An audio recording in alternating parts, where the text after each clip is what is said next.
Okay, good morning all of you. कैसे हैं आप सभी लोग? जय हिंद, नमस्कार। देखिए आज हम लेके आए हैं आपके लिए कि जो मॉडरेट वाले क्वेश्चन है, मॉड लगाए यहाँ पे। ठीक है, मॉड का नाम सुना ही होगा आपने।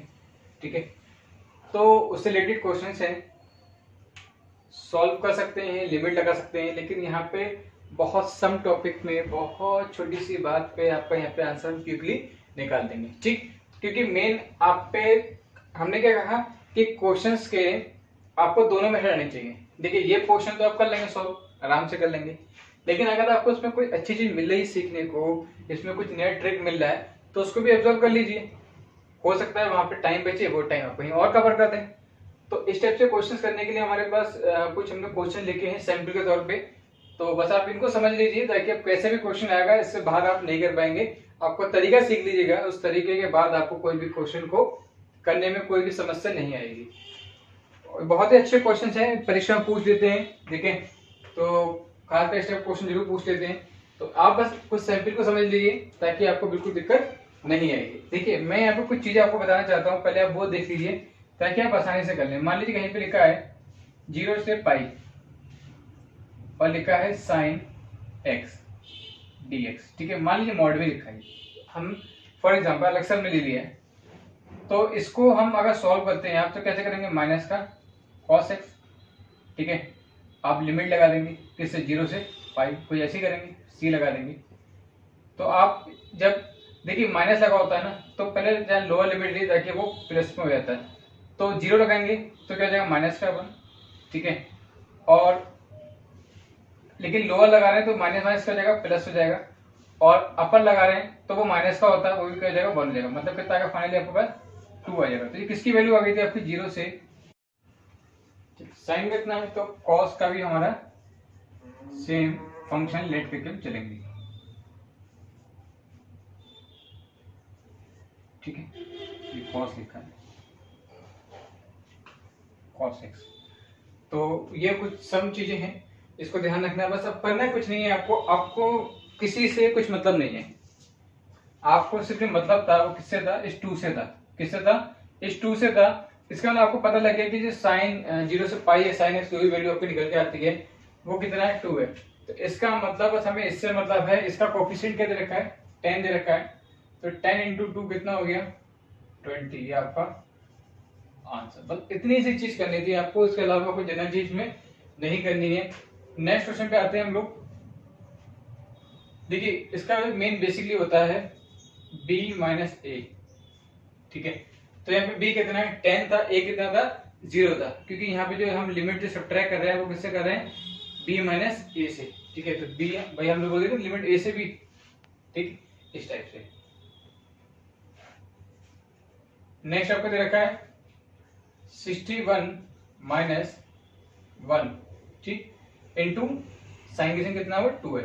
तो कितना हो गया आपका? 60 इंटू 2 120। ठीक है, ये आपका आंसर। इतना करना है आपको, सॉल्व अब नहीं करना है।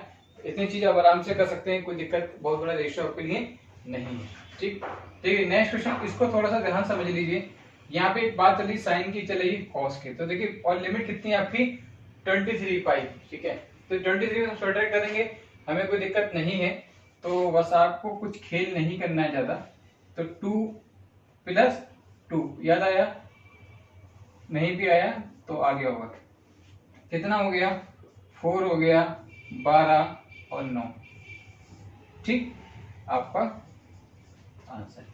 तो इतनी सी बात को आप आसानी से कर सकते हैं, कोई बहुत बड़ा रोल ऑफ इशू नहीं है। इतना समय नहीं लगाना है इसमें आपको। आप देखते उसका आंसर टिक लगा दीजिएगा। बहुत ही सिंपल वे है, इसको आप बिल्कुल भी मिस नहीं कीजिएगा। ठीक है, चलिए नेक्स्ट क्वेश्चन पे आते हैं। थोड़ा सा इसको एक टेक्निकल बना दिया गया है। सबसे अच्छी बात है, अगर लिमिट यहाँ 0 दे रखी है तो आपके लिए इससे गोल्डन अपॉर्चुनिटी कोई नहीं है। ठीक है, तो आप क्या करेंगे? अब आपको मतलब किससे? सिर्फ 16 पाई अपॉन 3 से है। जरा इसको थोड़ा सा ब्रेक कर लेते हैं। ध्यान रखना साइन में है, कॉस में कोई दिक्कत नहीं है। बस थोड़ा सा ये चेंज करना है। इसको आप अपने तरीके से क्या कर ले सकते हैं? देखिए, इसका हमारा एक ब्रेकिंग फॉर्म है, उस ब्रेकिंग फॉर्म को अगर हम लिखना चाहें तो देखिए, इसको अगर आप ब्रेक करें, पाई 5 पाई प्लस 1 अपॉन 3, मतलब पाई अपॉन 3। तो कितना हो जाएगा 15 और 16। देखिए यही फॉर्म बन गई। तो हमें करना क्या है, इसको देखिए ब्रेक करना था, ब्रेक हमने कर लिया बस। अब इसमें आपको कुछ नहीं करना है, ये हमारी सिंपल वेव फॉर्म मिल गई है। बहुत अच्छी बात है। कितना कर लेंगे इसको 5 × 2 ओके, प्लस इसकी वैल्यू आपको मालूम कितनी होती है 1/3। नहीं मालूम है तो भाई एक तरीका है छोटा सा, लिमिट 0 से π/3 sin x dx, इसको भैया सॉल्व कर लीजिए, आपको यही आ जाएगा।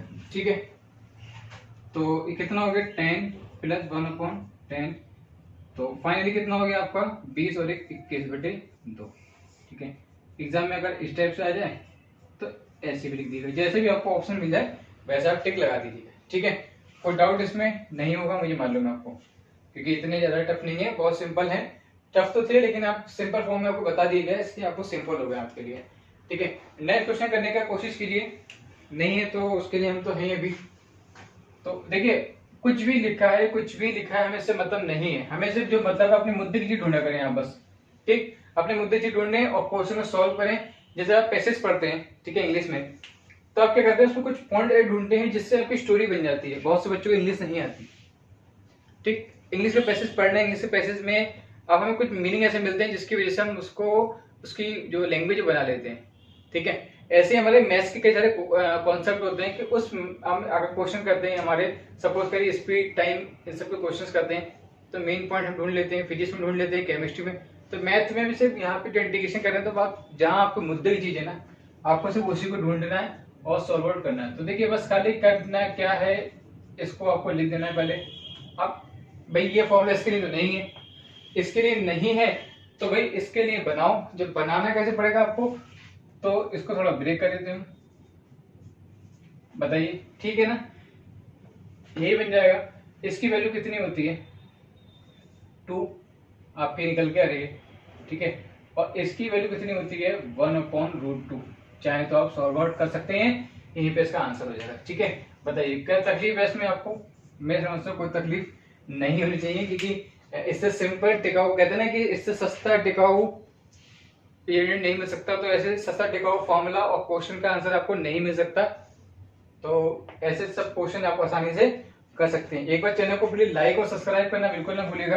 ठीक है, ताकि आपके लिए नए नए नोटिफिकेशन भी प्राप्त होते रहें और नए नए मेथड भी आपको मिलते रहें। ठीक है, क्योंकि आप जिस एग्जामिनेशन की तैयारी कर रहे हैं, तो उस एग्जामिनेशन के लिए, चाहे वो आपका एनडीए एग्जाम हो, चाहे डीजीटी हो, पीजीटी हो, या आप यूपीएससी क्या नाम है एयर ट्रिपल की जिसकी भी आप करना चाहते हैं, यूपीटीओ वगैरह के, तो उसके लिए आपके लिए बहुत बेनिफिशियल ये है, क्योंकि वहां पे टाइम मैनेज को आपको लेके चलना है। टाइम मैनेज का अपना बहुत बड़ा एक रेशो होता है, अगर आप टाइम मैनेज कर लिया तो आपके लिए बहुत ज्यादा एक इफेक्टिव पड़ेगा। ठीक है, लास्ट क्वेश्चन की बात करते हैं, इसको थोड़ा सा टेक्निकल बनाने की कोशिश करते हैं। ठीक है, देखिए ये फॉर्म देखते हैं, पहले इसको लिख देते हैं,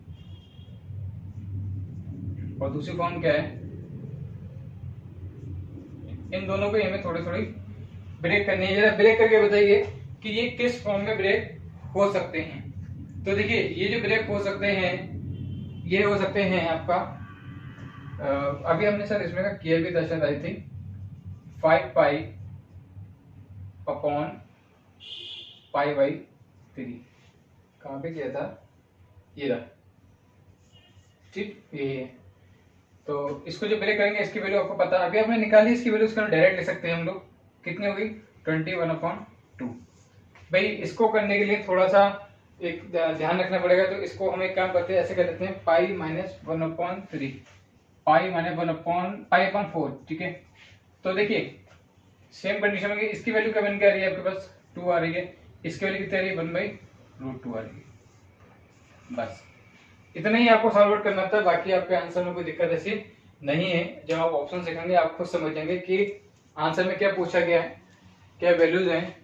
तो इसको आपस में सब्ट्रैक्ट कर लेकर आप आराम से आंसर को फाइंड आउट कर सकते हैं, कोई ऐसा इशू नहीं है। तो बस ये छोटी जनरल ट्रिक थी मॉड वाली, ऐसी और ट्रिक आपके लिए हम लोग प्रेजेंट करते रहेंगे ताकि आपको नई चीजें मिलें। और कोशिश कीजिए कि जितनी भी ट्रिक्स के फॉर्म्स हैं, कुछ फॉर्मुलेज आपको इसमें इंपॉर्टेंट के फॉर्मुलेज बहुत हैं। ठीक है, ट्रिग्नोमेट्री इंटीग्रेशन में, सॉरी डिफरेंशिएट और इंटीग्रेशन में बहुत फॉर्मुलेज हैं, फिर बाद में ट्रिग्नोमेट्री भी लेंगे। तो इतने फॉर्मुले आपको याद नहीं होंगे। ठीक है, एक साथ फॉर्मुले किसी को याद नहीं होते हैं, कि वो उन्होंने लिया और मेमोरी से सेट कर दिया। तो उसको याद करने की कुछ सारी टेक्निक्स होती हैं, वो आपको बताएंगे और उसमें ये भी बताएंगे कि किन फॉर्मूले पे ही आपको फोकस करना है। ठीक है, मान लीजिए आपके 200 फॉर्मुलेज हैं, तो 200 फॉर्मुलेज आपको रटने नहीं है, आपको उसमें ये इंडिकेशन करना है कि हमारे काम के कौन से हैं, हम उसके ऑब्जर्व कर लेते हैं। ठीक है, बहुत ज्यादा डेप्थ में नहीं जाना है, क्योंकि डेप्थ में आप 9 से लेकर अब तक बहुत सीख चुके हैं। ठीक है, अब आपको ऊपर से उसको उतना मैनेज करना है कि कम टाइम में आपको उसको सॉर्टेड तरीके से उसको मेडिटेट करना है। तो ये सब चीजें आपकी बहुत इंपॉर्टेंट है, इसको बिल्कुल भी मिस नहीं कीजिएगा, आपके लिए बहुत ही बेनिफिशियल हो सकती है। क्योंकि एक एक क्वेश्चन बहुत ही आपके लिए महत्वपूर्ण है। तो एक बार प्लीज चैनल को लाइक और सब्सक्राइब करना बिल्कुल ना भूलिएगा, क्योंकि आप अनूप सर के संग बहुत कुछ सीखने वाले हैं और नई नई चीजें सीखेंगे। आपको एग्जाम तक आपको खुद को इम्प्रूव लगने लगेगा। एग्जाम की तैयारी हमें जब होना शुरू हुई थी, जब खुद को लगने लगता है कि हाँ अब हमारी प्रिपरेशन हो रही है, हम स्ट्रगल कर रहे हैं, कॉन्सेप्ट को पकड़िए, मुद्दों को पकड़िए, कहने का जाता है हर एक क्वेश्चन आपको आसानी से सॉल्व हो जाएगा। चलिए, thank you so much watching this video, please enjoy.